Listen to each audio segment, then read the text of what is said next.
I think the number one lesson is you shouldn't work on any problems that aren't going to be problems in the short to medium term. There are problems in your product that might get solved by the next model drop. And then there are other problems that are always going to be a problem, things that are always going to be worthwhile, no matter how smart the models get.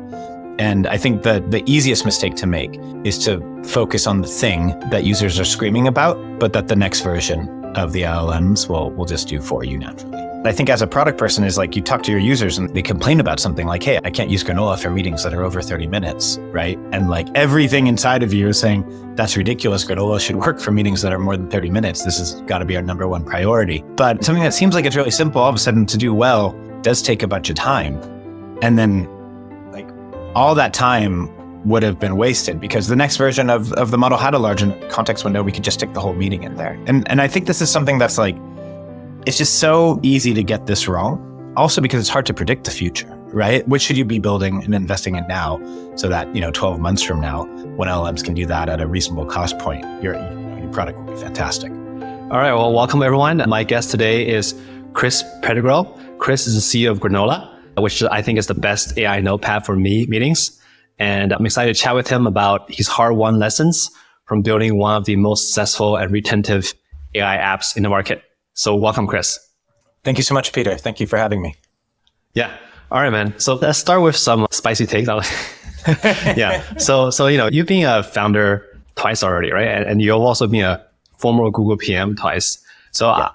I had to start this question, like, what do you wish Google and other big company PMs did more of?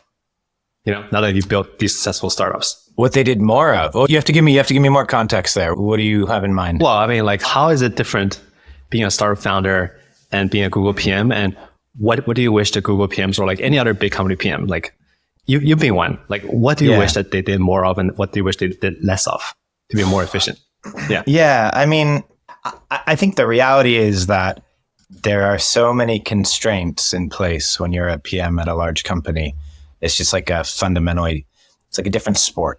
You know what I mean? Mm-hmm. Like if being a founder, just choose a random sport, is like American football, and like being a PM at Google is like soccer. You know what I mean? They're like totally, you can't play one game with the strategy or the rules of the other game. I think what I found at Google when I was a PM is that there's so many different types of work that a PM does, right? There's like project management type work. There's like planning. There's like being a leader. And then part of that is also, product design, or how should the product work and what should it do? And my experience at Google is that was just an extremely small percentage of your time. And that's just the reality, because there are all these demands on your time, all these constraints, all these meetings you have to go to, that there was really very little time, at least for me, to do the deep thinking on actual like product work. It's just the nature of the job, I think. I mean, you probably have a lot of thoughts on this, Peter. Yeah. It's almost like you're kind of forced to do the thinking in meetings with other people, which I guess has some benefits, mm-hmm. but also just like a lot of time wasted just like preparing, like communicating upwards, like having all the meetings and presentations and stuff, right? Like I totally agree. Like I like to protect my craft time. Like I actually decline meetings. It's probably not good for my career, but yeah. I'm like, I need to think through the problem. I can't really meet with you right now.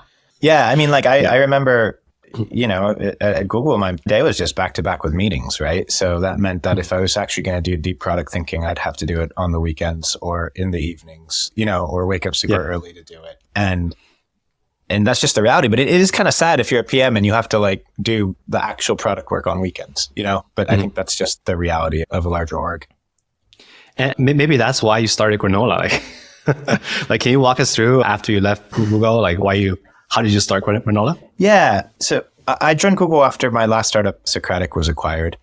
And I ran Socratic for 5 years. So I had another co-founder, Shreyans, and I, and we ran Socratic for 5 years when we were acquired. And I was pretty burnt out by the time the acquisition happened. Like 5 years is a long time on any project, and, startups are intense. And when that happened, I think my son was 6 months old at the time. So I was also learning that whole set of skills, or figuring out how to be a parent. So I was pretty thankful to post-acquisition to just have a bit more breathing room. But in the back of my mind, I knew I'd probably do a startup again. And after a year, I was just was kind of counting down the days a little bit in my mind until it would make sense for me to do that again. So I ended up quitting Google in, I think, March of 2022. And I knew I wanted to do a startup. I knew by that point I had moved to London. So I knew I wanted to do it in London. I knew I wanted to do a startup. And I didn't have an idea and I didn't have a co-founder. So I started playing around with stuff. And almost instantly, I fell in love with GPT-3 at the time.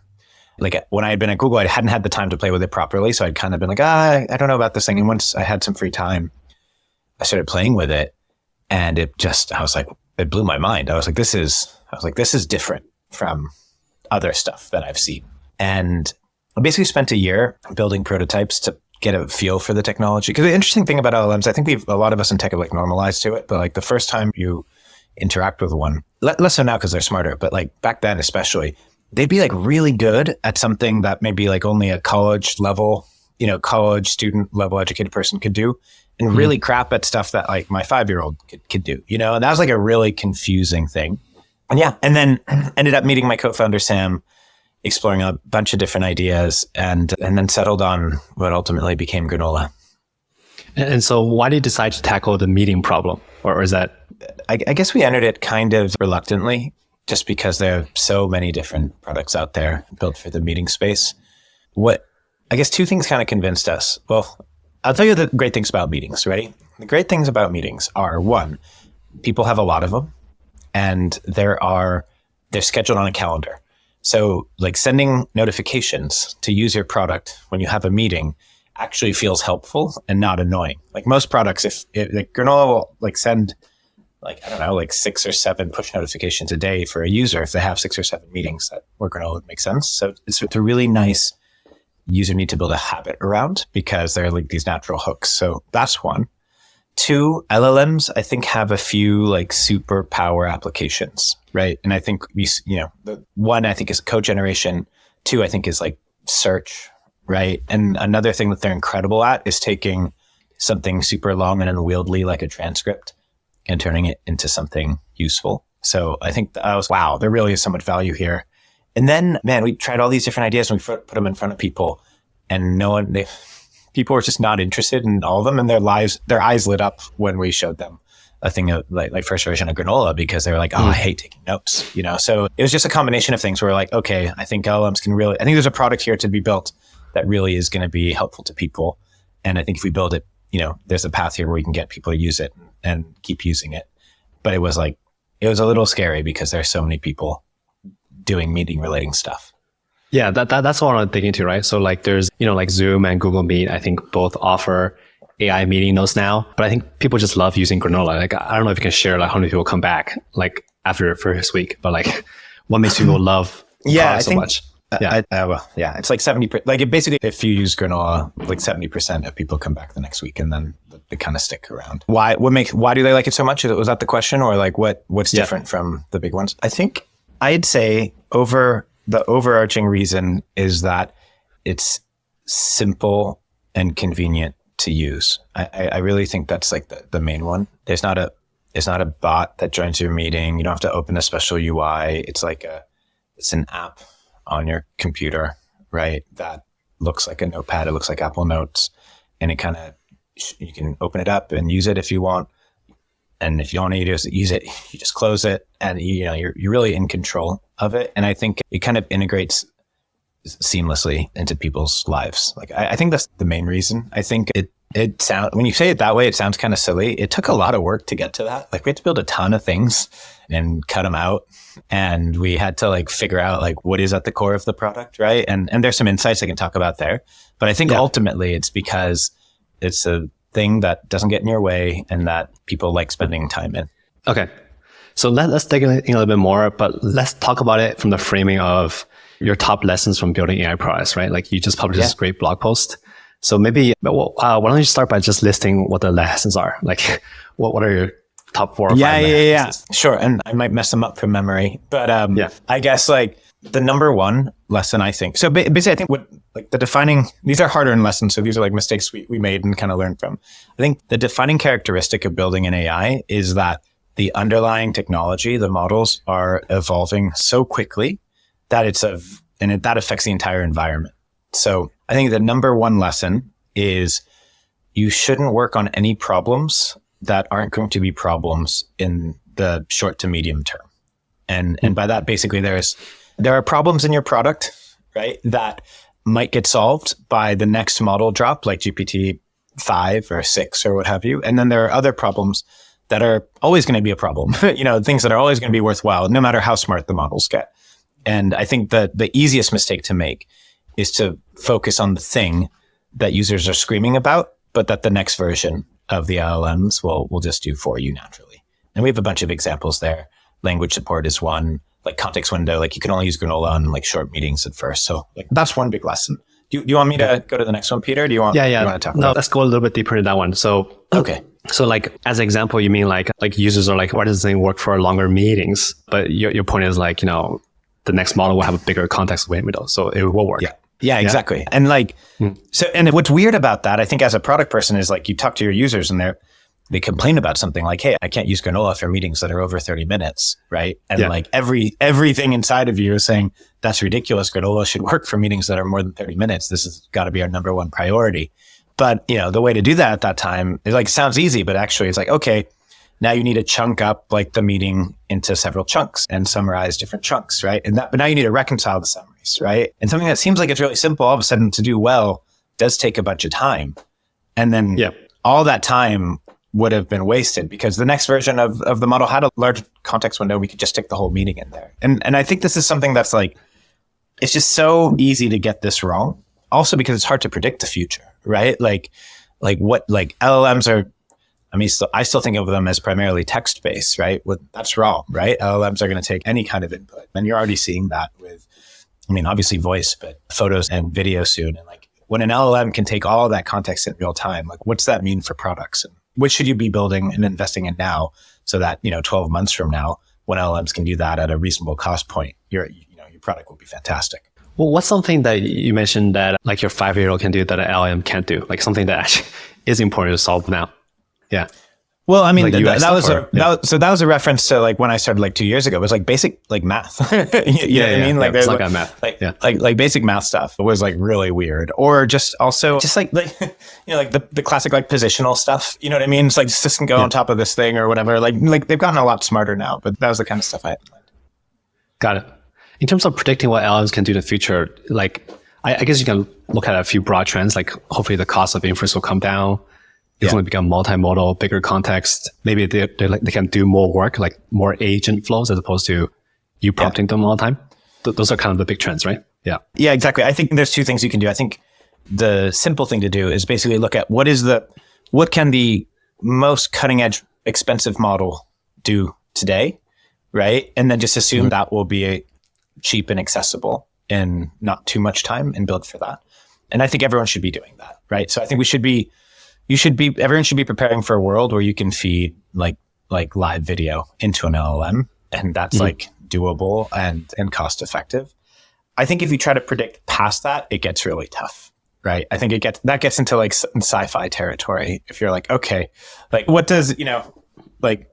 will the next generation of like cutting edge models do? I think that's a lot harder to imagine. Got it. Let's go to your next principle. Like, okay, you have this principle called go narrow and go deep. And I love that because it's about like focus and prioritization. So maybe talk a little bit more about that too. Yeah. I think obviously general advice is really hard. So this is all grounded in my experience with Granola, but like general purpose tools like Claude and ChatGPT are really good, like surprisingly good at a whole swath of tasks. So I think if you are building a startup, you need to be 10x better than that, right? Or at least 5x better than that. And I think the only way you can really do that is by choosing a narrow use case, a narrow path, and trying to make that experience really great. And I think when you do that, something that's interesting that comes out is that a lot of the work that you need to do to make that narrow experience really great sometimes has nothing to do with AI. Sometimes it's a lot around like the wrapper. Like examples for us for Granola would be, we spend a ton of time. So basically people might have headphones on, they might not have headphones on, right? If you don't have headphones on, the audio stream from the speakers goes into the microphone. So you have to do this echo cancellation thing. And basically, like, long story short, like, to make that really seamless, we had to like roll our own echo cancellation, which sounds like super silly that we'd have to do that in like 2024, but we did. And that took a bunch of time and effort and has nothing to do with any like the core like note writing of the product. But it had everything to do with Granola just being the seamless thing you don't have to think about. And I think that's like when you go narrow, there's all this kind of like parallel work that needs to be done or like that you can do to make that core experience great. How did you approach this did you like map out the customer journey for like doing a meeting and then you kind of like figured out the little friction points along the way? Or, yeah.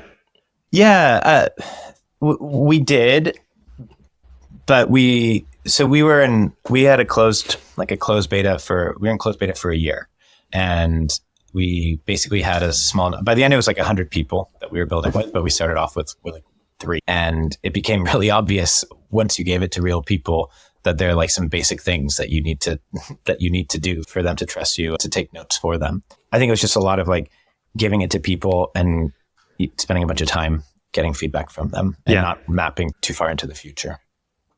I think it's very interesting because with non-AI products, you can, design something, you can ship it, you get feedback, right? But with this stuff, like the output is like non-deterministic. So it's almost like not like, is this good or bad? It's almost like, is it good 80% of the time? Or like, there's like a threshold where you think it's actually good enough to ship. Like, has that been your experience? Or?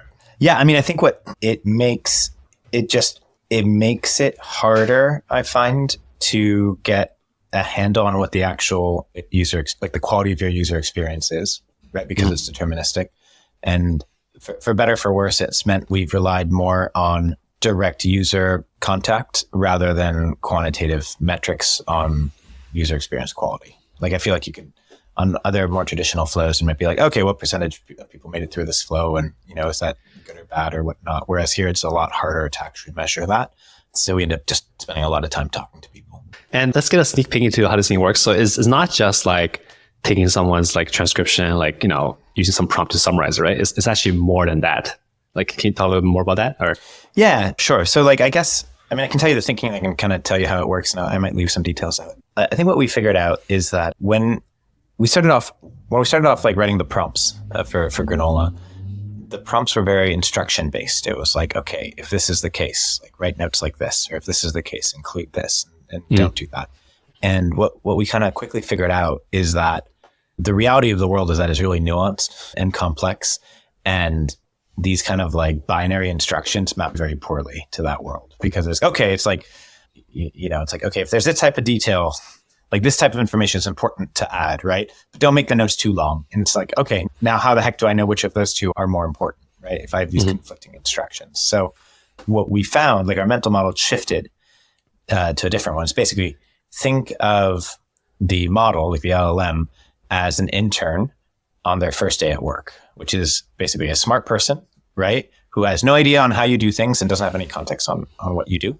And give that intern all the context they need to do a good job. So a lot of the work that we put into Granola is basically like, how do we give you, the intern, the right context to do a great job in this meeting? So those are things like, who are you meeting with, right? Like, who are they? What companies do they work for? What jobs do they have? For a meeting like this with these type of people and these types of roles, like, what are they probably optimizing for, right? Like, what's going to get them promoted? Like that, it's like, if you start thinking about it that way, and then you think about who you are, then you can pull in a bunch of context and kind of give the model a lot of direction on what would actually be valuable to you when you read those notes. Interesting. Okay, so that's like, I think your third principle, like context is king, right? Yeah. But that's actually very interesting. So your context is not like, oh, you got to list like 3 action items and like, 5 takeaways. It's more like it's more like teach him some general principles about how meeting notes work.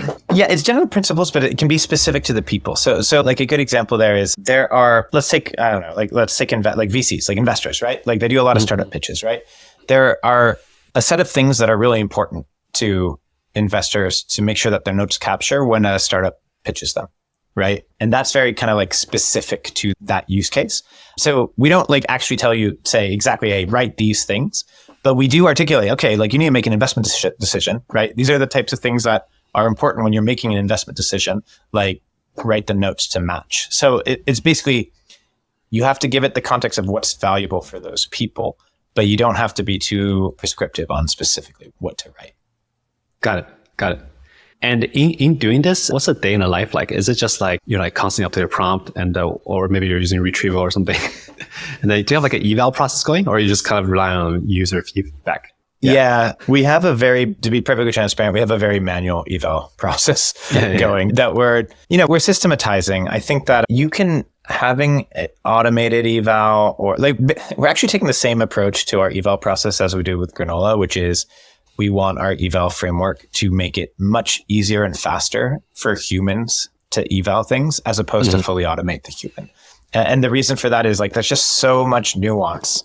There's so much nuance in whether like notes are important, because like notes are basically, it's kind of like it's like stack ranking of like all this information. What's the most important information for you? That's like an extremely hard problem. So our internal tooling is very human centered and aiming at making our humans faster. Yeah, I always have like some doubts about those like synthetic eval stuff where like, to get the other LLM to give the LLM a score. Like, who knows if the score is like made up or, you gotta look at this stuff. Yeah. So that goes into, I want to finish covering your principles. So you have another principle called your marginal cost is my opportunity. Yeah. Can you talk about that? Yeah. So like, as I was like, since I've like become conscious or like aware of the internet and, started hacking on stuff, like the principle of the internet that always felt so crazy and so powerful was that if you built something online, you put up a website, like millions of people could go to that website, right? It's like, it would cost more, it would take a little bit more energy, but like the marginal cost of serving an additional user was, basically zero or close to zero, right? And that's amazing, right? Because that means if you build something good, it can scale to tons of people. But it also means that it just means that like the flip side of that is like, if a Google or Microsoft builds something, then like, scale to millions of people. In AI, because of the cost of like these models are so expensive to run still, right? That it doesn't work that way, right? Like the marginal cost of every user is constant. So like for Granola, basically we pay money every time we generate meeting notes, right? So our transcription and our bills map linearly to, 1-to-1 to how many users we have, right? So the interesting thing there is that as a tiny startup, you probably don't have that many users. So it's actually possible to use really like cutting edge models. Like, and whereas, my friends at Google who like that I worked with before I left, if you're on Google Drive, you have so many users and so much data. And if you actually want to roll out a cutting edge feature to all those users, it's just not feasible. It's not feasible from a financial standpoint or from a compute standpoint. So basically you're saying that you can use the best models, even though it costs a lot, to deliver like the best in class experience to a small group of users and then expand from there. Is that? Yeah, because like, I think, best case scenario as a startup, your user base grows exponentially, right? And if you look at the cost, basically the cost of inference, like people say like, oh, models haven't gotten cheaper. No, models have gotten smarter, right? Over time. But if you keep the level of intelligence fixed, like what it costs to like run like, I don't know, GPT-3 level intelligence today is nothing compared to what it was 3 years ago, right? So hopefully as your startup scales, even if you're growing exponentially, your inference costs should decrease exponentially. And you kind of hope the math works out in the long term. Got it. That makes sense. Okay, so let's talk about I'm not sure there's a principle, but I really like it. It's you should build products that feel like they have a soul. What is a soul? Like, what do you mean by have a soul? Yeah, it's a good question. And I think soul is basically this, does a product give you a sense of cohesiveness when you use it? And that's one of those things where it's like, if something is kind of Frankensteined together, by a lot of like different people, then when you use it, you don't necessarily know what the essence is or what this thing is like. It's a little bit like, I think we think of, I think that on some level we interact with products the same way we interact with people, right? You kind of attribute attributes and you have like a relationship with it. So I think that's Anyway, I'll pause there. No, so it's like, well, I mean, you're talking about Frankenstein, like, that's pretty typical at larger companies. You have different orgs trying to build on the same surface. Yeah. And then you just what's the point of this surface? Like, there's like 5 different things that you can do on this surface, right? Mm-hmm. So you're seeing kind of like being focused and like actually solving a problem or having that emotional connection. Yeah. I think it's maybe a way to put it is sometimes you use a product and you can kind of feel the person who designed it. Like you can feel the people on the other end who made that product, and you can kind of hear what they're saying or what they felt or what they wanted you to feel. And other times you don't feel that at all, right? It's like that feeling is absent.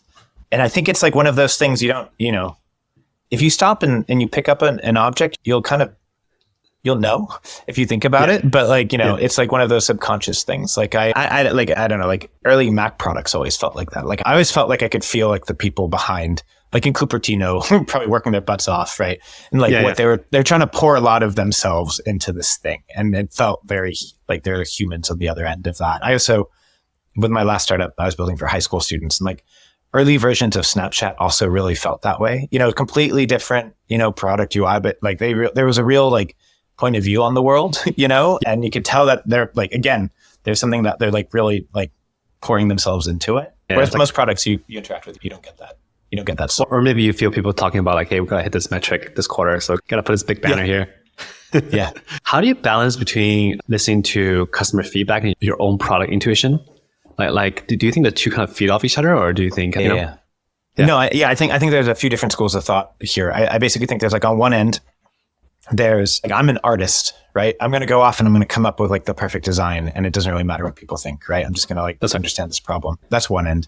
And I think on the other end, there's extremely customer feedback driven, right? Just listen to, like, the customer's always right. Like, listen to what they say and what they want. And like, my view is that I think for a product to have soul, it needs to be designed with cohesion. So I think it's very important to design based on your intuitions and your instincts, and for that to come from you, as opposed to, like I said, Frankenstein from a different, and you need to have like a consistent worldview. But I think the problem is that it's extremely hard as a human to put yourself in someone else's shoes. Mm-hmm. So you need to constantly be getting the context of what other people are thinking. So like our view at Granola is not actually like to make a list of, here are the product requests or the pieces of feedback that people give us, and therefore we're going to build X. What we do is we inundate ourselves with product feedback, right? Like I try to do a user call a day, every day. We have a screen that will flash the feedback that users send us like real time on the wall. We get these digest. So basically it's like, I want us to be immersed, everyone on the team to be immersed with what customers are saying. But then when we go design kind of from first principles of like how we think a thing should work. Yeah. I love that. It's kind of like a prompting an LLM, right? You want to have the context. Context is king. Because you want to put yourself in the customer's shoes at the end of the day. Like, and like some of it might not be like what they're saying, but like actually watching them try to use the product or something. Yeah, 100%. And I think like you want it to be as like, I think our brains are really good at filtering information, right? So it's like, if you're constantly immersed in what users are saying or thinking or feeling, then you don't have to analytically say, oh, okay, well, there are 15 reports of this and there are 50 reports of this, and therefore, it's like you'll feel it. Yeah. You'll be like, no, clearly this is more important. I can feel it. It's like an emotional thing. Like it hurts. Exactly, dude. That resonates with me so much, man. Like that is also why I started this interview, the big company thing, because like you just don't have time to be immersed, man. Like you just have so many other meetings with internal stakeholders. It's so hard to be immersed. Some of these big companies, like, yeah.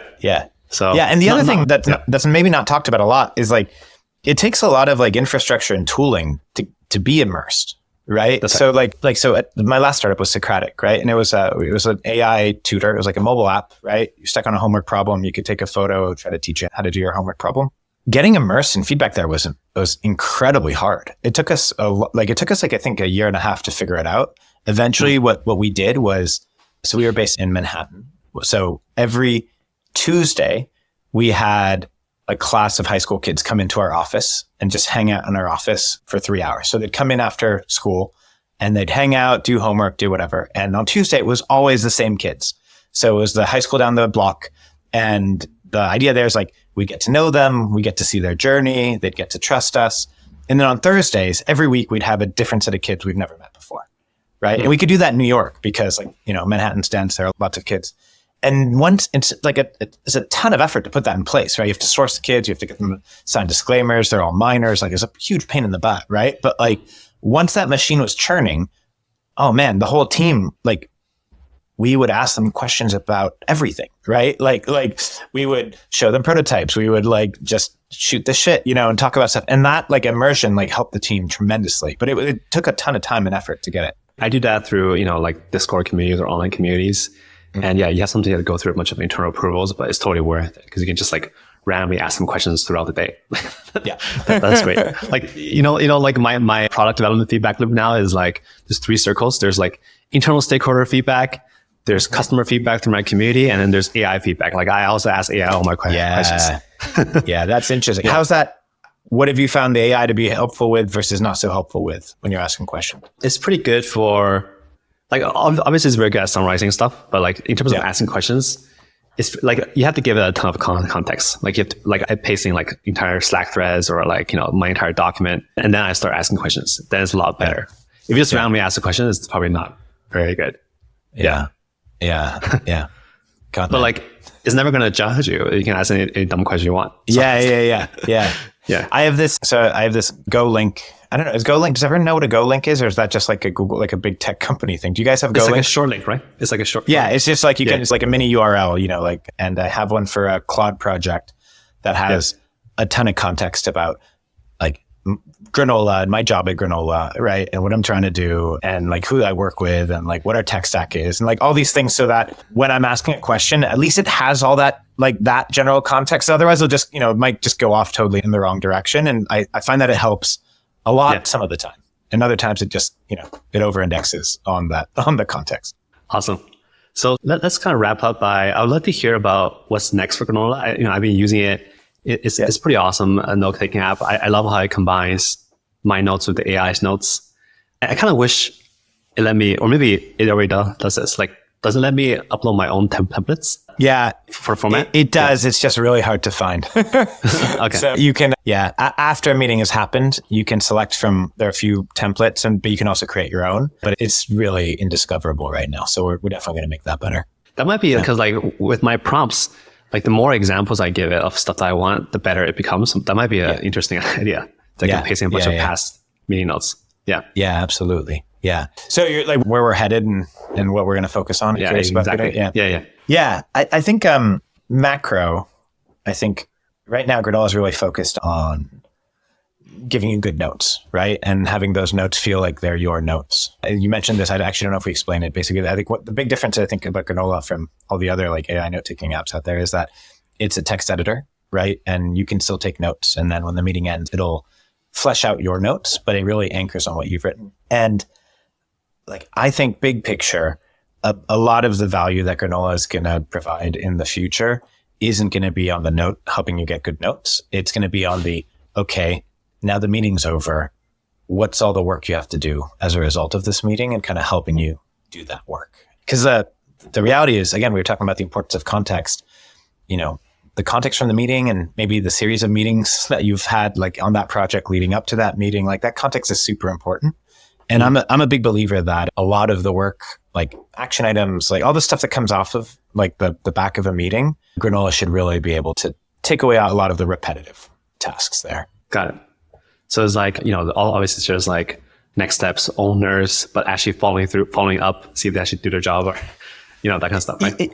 Yeah. I guess this is like one of those kind of philosophical discussions where I think like I think there's kind of, obviously the reality is like blended, but to extreme there's, do you want AI to replace the human who's doing stuff, right? Or do you want AI to give the human superpowers so it can do it? So like, do you want like Jarvis, from Iron Man, where it's like you're still driving, you're still in control, but like now you can do so much more than you could do before? Or do you want something that's like fully automated that goes and does stuff for you? And like we're at Granola, we're very much a believer in like giving people superpowers. So it would be less like it'd go off and like do it, but it would be more like, there's all these classic examples, right? Like follow-up emails. Like that's like a classic thing where it's like, a lot of writing a follow-up email is kind of rote. And then there's like a few decisions that are strategic that you really want to make sure you get right. And like the human should be doing those, but like all the specifics of like what was agreed upon in the meeting that an AI could write. Does that make sense?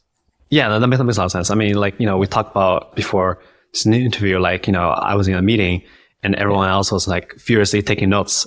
And I was able to just sit there and have Granola take my notes. Well, I put some notes there sometimes, but like, then I can actually think about what's going on in the meeting, right? So I'm just like furiously taking notes. Yeah. So that already helps a lot. Yeah.